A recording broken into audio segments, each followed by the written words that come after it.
Kita semua tahu ada 6 selat utama di dunia ini, atau disebut Major Strait. Dari 6 selat utama dunia tersebut, 4 ternyata berada di Indonesia. Mengapa dikatakan Major Strait atau selat utama? Benar, selat itu adalah laut di antara 2 pulau. Ada ratusan sebenarnya di dunia ini. Tapi mengapa dikatakan ada selat utama? Karena selat itu dilalui oleh kapal perniagaan. Jalur niaga tersebut memberikan julukan sebagai Major Strait. Dari 6 selat tersebut, nomor 1 ada di wilayah Indonesia, yaitu Selat Malaka. Sekali lagi, dari 6 selat penting dunia tersebut, 4 berada di Indonesia, di mana kita ketahui terusan Panama, terusan Suez itu adalah selat yang di luar Indonesia. Tetapi tahukah kita bahwa Selat Malaka adalah selat yang dilewati lebih dari 100.000 vessel atau kapal niaga besar setiap tahunnya. Dan selat ini merupakan selat terbanyak dilintasi kapal, sehingga dikatakan sebagai selat nomor 1 di dunia. Kita perhatikan negara di utara Indonesia, ada Jepang, Hong Kong, Taiwan, Korea Selatan, Cina, di mana semuanya adalah negara produsen besar di dunia.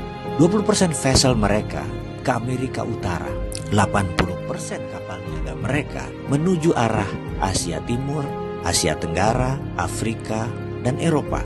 Dan semuanya melalui selat di Indonesia. Bahkan ada 18 juta barel per hari kebutuhan BBM negara utara Indonesia tersebut, di mana 80%-nya disediakan oleh Selat Hormuz, juga melalui Selat Malaka. Australia kalau mengirim barang ke negara utara Indonesia tersebut, pasti melewati Selat Lombok dan Selat Makassar. Lalu Indonesia dapat apa sih sebenarnya? Jujur, Indonesia tidak dapat apa-apa dari laut yang dipakai tersebut. Dari selat yang dipakai tersebut, tidak dapat apa-apa. Oke, itu masa lalu. Kalau ke depan bagaimana? Bagaimana kalau kita kendalikan selat itu sebagai aset bangsa? Peraturan internasional tidak ada yang mengatur negara archipelago seperti wilayah Indonesia, seperti wilayah negara-negara Pasifik Selatan. Kita peraturan internasional itu selalu mengacu pada aturan kontinental atau daratan.